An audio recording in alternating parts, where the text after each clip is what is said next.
African Development Bank to finance Securities and Exchange Commission's Market Surveillance System project. Aero contractors suspend operations over economic crisis. Asia-Pacific markets are mixed after a positive start to the week. Plus, NNPC's transition to a fully limited liability company shall be our focus on Business Express for today. This is Business Express on the network service of the Nigerian Television Authority, the NTA, and we are reaching you from Abuja, the nation's capital. I am Musa Abubakar.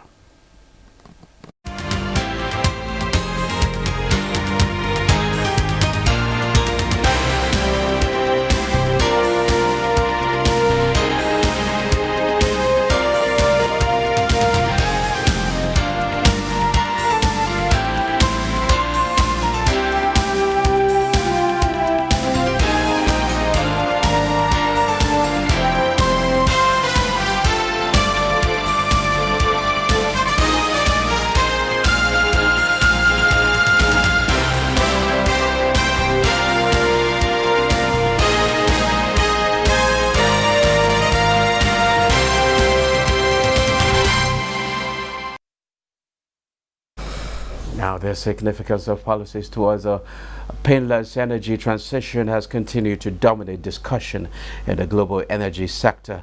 This forms part of the theme for the 15th annual conference of the Nigerian Association for Energy Economics, which says energy transition and climate change policy are the multiple pathways for sustainable development in Africa. Lydia Sampson has details.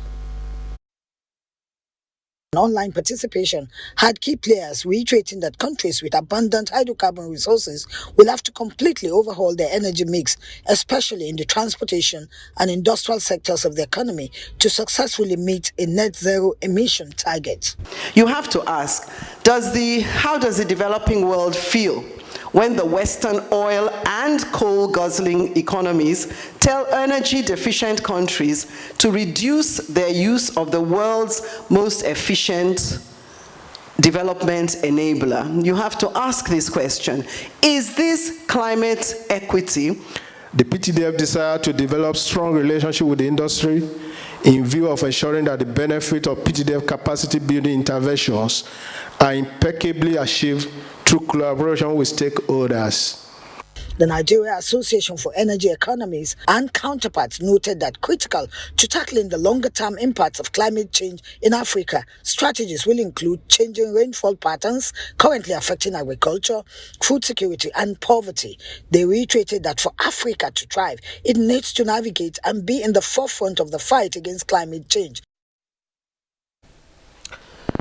The Nigerian National Petroleum Company Limited will today, July 19th, by the provisions of the Petroleum Industry Act, will attain full transition to become a limited liability company.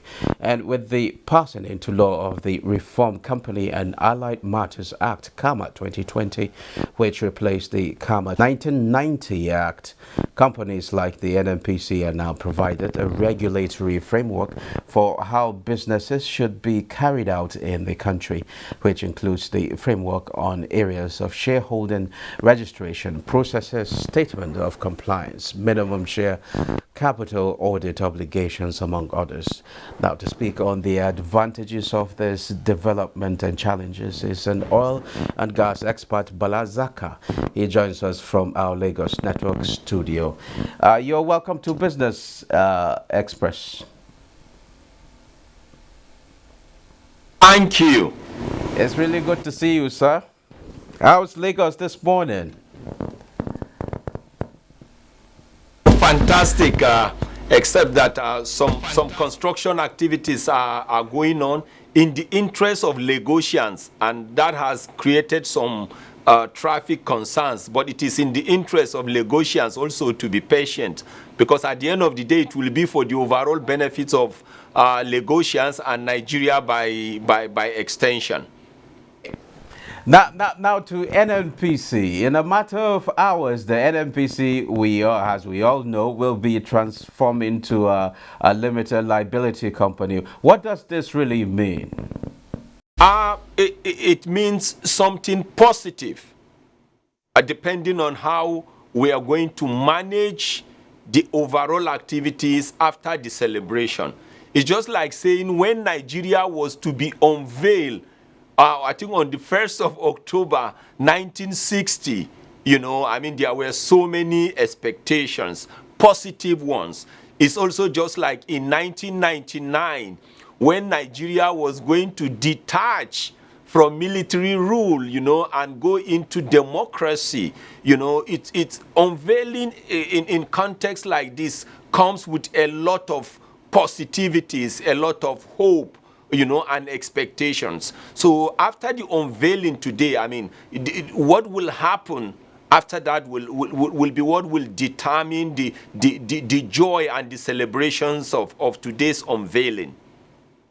Okay, now with regards to the Camel Act of 2020, what changes should we expect to see? But you know, when we talk about economic restructuring mechanisms of sectors, especially public sectors, you know, we talk about privatization. You privatize some sectors, you liberalize some sectors, you deregulate some sectors, and you commercialize some sectors. What is going to happen today is technically the commercialization of one of Nigeria's public sector. In this case, that aspect that has to do with the oil and gas that we generally call NNPC. Effective today, NNPC will no longer be addressed or seen as a corporation, but a limited liability company. And that simply means it will now become a private entity, but focused towards commercialization because it's still a government entity. But the most important thing is this: it will now be having what we call its cost center and profit center. And people will now watch. But fundamentally and technically, when you look at it from the aspect of accounting and CAMA Act, Company and Allied Matters Act, so many things are expected to change. You know, first of all, when you talk about the basis for even accounting, it is going to change from what we call cash basis to accrual basis. And when you say cash basis is principally for public sectors, meaning that for everything they do, there must be inflow and outflow of cash. But when you go to accrual basis, which is now for private sectors, you can earn, you know, once a transaction takes place, you can record your earnings. And once an expense is incurred, you can also record it without necessarily receiving cash. So to a great extent, NNPC now limited will be guided by what we call International Financial Reporting Standard as against International Public Sector Accounting Standards. And with this again, NNPC will be compelled to always file returns, NNPC Limited to file returns. Their financial statement, audited account statements will be seen. With time again, we will not expect the NNPC Limited to go to government to look for money. They will rely on shareholders, or they will go to financial institutions, you know, for loans or capital. And if they will rely on shareholders, they must pay dividend. And if they will go to financial institutions, they must pay what we call cost of capital or interest. So technically, we expect to see efficiency. We expect to see accountability and transparency. Okay, just when I was about to talk about accountability and transparency in terms of how it actually operates, well, in a way, the operations of the PIA will now make NNPC profit-oriented, as we understand. Don't you think this move will ensure an increase in the price of petroleum products? No. The increase in the price of petroleum product has to do with dynamics and models that are being used. Because one thing we need to differentiate is this: every country you go to, because at the end of the day, we intend to make our NNPC to look like Saudi Aramco of Saudi Arabia, or Petrobras of Brazil. You have models, and we should understand that whenever you talk about production, you can classify it into two. You have what we call production for internal consumption. Then you have what we call production that you will sell, to the international market. Production that you will sell to the international market, of course, you have to sell it at an international price, like what is happening now, so that you will make some good money. But production for internal consumption, from the word internal consumption, you want to create energy, you want to build capacity so that the human capital you have will be engaged. So technically, it is not going to lead to increase in prices of petroleum products. And you have to also do something about what we call energy infrastructures, whether for crude oil refining that we technically call refineries, or for gas processing, because both products are good for Nigeria, and Nigeria is endowed with both products. In fact, Nigeria is more of a gas nation than an oil nation, because if our gas infrastructures were to be in place, if we had even keyed into the vision of our founding fathers of the trans-Saharan gas pipeline, I can tell you the concerns of Russia and Ukraine now will have naturally made countries that are looking for gas as energy source to turn to Nigeria for their gas supplies. Okay, before I let you go, what sort of intervention do you think the downstream sector needs? Like we all know, the downstream sector of Nigeria is technically not doing well. The upstream is doing fantastically fantastic, but the midstream is definitely not doing well, because we don't have pipelines that leads to refineries, because the refineries are not working. The pipelines only leads to selling points and evacuation points. So once the refineries come on stream, definitely we will expect to see a growth of activities. But we also, as Nigerians, must do something this time around, because NNPC will be a limited liability company. NNPC will be operating like international oil companies. NNPC will be operating like some of our local companies. We know that vandalism, crude oil theft have been concerns. And as we all know, Nigeria loses about 400,000 barrels of crude oil per day to thieves. Many people will not understand that value, but when you convert it, you're talking about 200 tankers, 33,000 liter tankers, 2,000 of that every day. That is enough to collapse any country, and any country's economy. And we've discovered that it's a well-crafted and a well-syndicated activity. So with all this now in place, it is in our own interest to first of all make sure we discourage everything that has to do with vandalism and crude oil theft, because it is giving us a bad image. But fundamentally, there will be so much savings. It will encourage the new NNPC to do well. It will encourage some of the IOCs that were divesting to come back, because this time around, Nigeria will be placed on the global map, like we said, like the Saudi Aramcos of this world, the Petronases of Malaysia, and the Petrobrases of Brazil, and other energy giants across the globe. So now, what measures, you made mention of vandalism, what measures do you think can be put in place to control that? When you talk about criminality, criminality has stages and sizes. But what we've discovered, we've discovered a criminality that we can say is a well-crafted and a well-syndicated one. And that means it's probably an elitist kind of criminality, which shouldn't be tolerated. But all we know is this: insecurity is not something good. Insecurity discourages investment. Insecurity makes a country to be a laughing stock. So we all have to meet and discuss in national interest, because insecurity generally creates what we call business climate hostilities, whether it is oil and gas industry, whether it's on the political stage, whether it is at the farms or everywhere.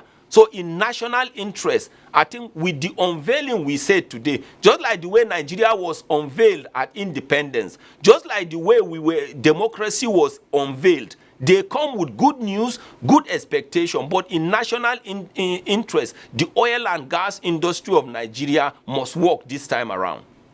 Okay, thank you very much, Balazaka. Thank you for sharing your thought with us.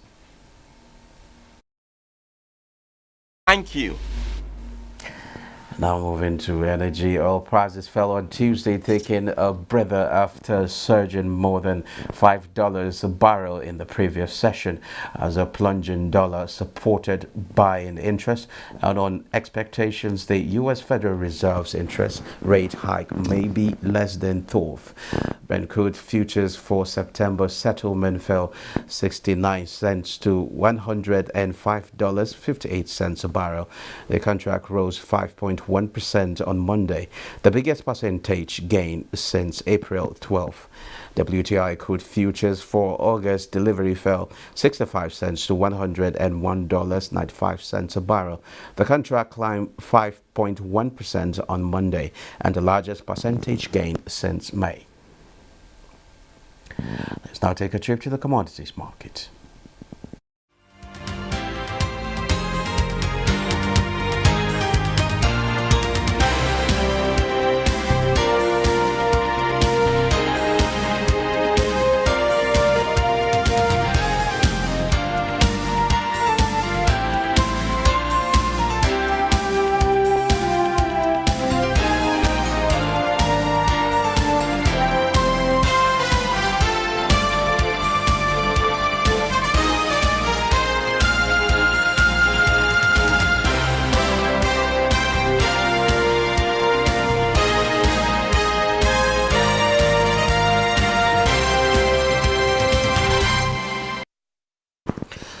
The bid to modernize Nigeria's capital markets and ensure that it is well positioned to support economic transformation driven by private sector investment. The Securities and Exchange Commission (SEC) and the African Development Bank Group have signed an agreement for a grant on market surveillance system project. The grant value at $460,000 is to finance technical assistance and capacity building for capital markets development under the Nigeria Securities Market Surveillance System project. Bosede Abel reports. Yet another vital support for the development of the Nigerian economy by the African Development Bank, and this time through the Securities and Exchange Commission. The grant, valued at $460,000, is to finance technical assistance and capacity building for capital markets development. Lamin Barrow, Director General, African Development Bank Group, says the initiative is to integrate capital markets in Africa and give innovative financial instruments, which has become even more urgent with the operationalization of the African Continental Free Trade Area.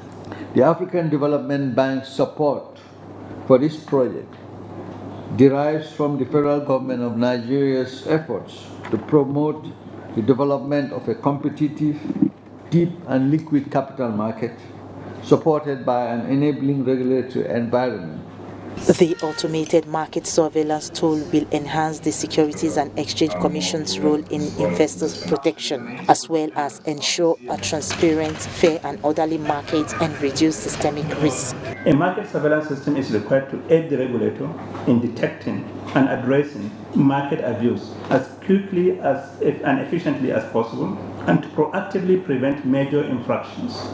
The grant from the Capital Markets Development Trust Fund is a multi-donor trust fund administered by African Development Bank and support by the Ministry of Finance of Luxembourg and Ministry of Foreign Trade and Cooperation of the Netherlands.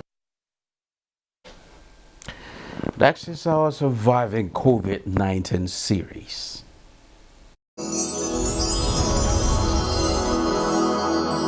Surviving COVID-19 series is brought to you in partnership with the Central Bank of Nigeria. They make pumps and they make shoe and they repair shoe. Let me say I choose the work, the business, but since as I come Abuja, that's what I learn. Yes. How long have you been doing this? Over 10 years. That was before COVID-19? Yes, it passed 10 years. Okay. During COVID-19, how were you able to cope that people were not going out of their houses? So, would they inside the city, would they manage? We will not go anywhere. We dey go to Abuja, but we manage. We just stay for house. Business we thank God. Like how many? Many. That if you reach like 10 or 15, say, I can't calculate, but many teach people. But the problem why they happen for this work, some people go give this shoe to worker. You understand? Person go away. More than 1 year, 2 years, they give people law. Since I hear them.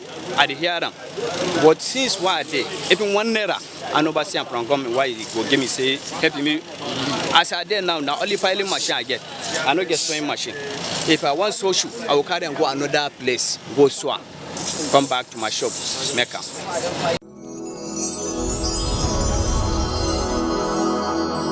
Surviving COVID-19 series is brought to you in partnership with the Central Bank. And now to currency, how much is the Naira exchanging for other currencies? Let's find out.